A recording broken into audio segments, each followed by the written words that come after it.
I think it's going to be primarily kind of cloudy out there and sort of gray, but we have so much to talk about. No doubt you've been hearing the buzz about Tropical Storm Florence and what's going on there, so we're going to talk about everything. First, I'll take you outside, I'll give you the current conditions, show you the cloud cover that is out there. It is right now 72 degrees. High temperature in Central Park was 75. Basically, it was the 70s for everybody, but there was this one little swath here from Bridgewater to Trenton to Toms River that did find 80 degrees or above. Trenton at 84 was the hot spot. Cooler tomorrow for everybody.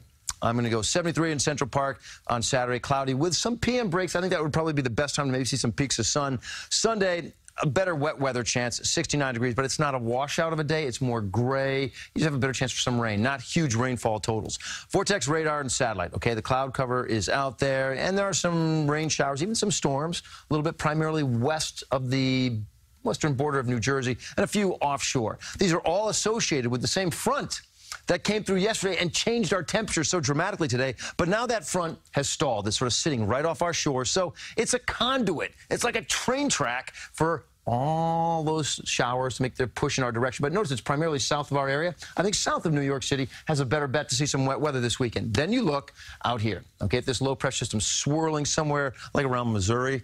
That is what's left of Gordon, and that could very well follow that same conduit and give us a more likely chance for some wet weather by the time you get to Monday. This is Florence. We got to talk about it. It's been beaten up. Florence is only 65-mile-per-hour winds. It's a tropical storm right now. At one point yesterday it was a Cat 4. My goodness, down to nothing, right? Well, that's because it's in an environment that's just getting torn apart by wind shear. Winds that's coming in the opposite direction. It sort of tears it up and beats it up. But this area right here, we're not picking up and detecting any wind shear. So we believe as quickly as it lost its energy, it's going to bounce right back. By Tuesday, back to a Cat 3. Wednesday, a Cat 4. Notice the cone, okay, the cone of concern.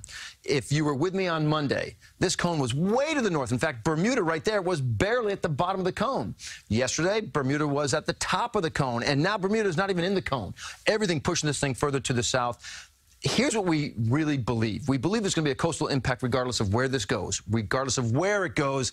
The curve out to sea missing, you know, the eastern seaboard entirely in terms of the effects, I just think that's less likely, not impossible, but less likely. Big surf and swells, I think, are a part of the scenario. But there is one model still picking up on that curve out to sea. But the general consensus brings it towards the U.S. coastline, and this is the European model. But you got to zoom in tight. You cannot focus on just where we see a landfall. Watch the curvature. Does it curve around, go up toward the northeast? This merits our attention. That's all I'm saying. It doesn't merit getting panicked.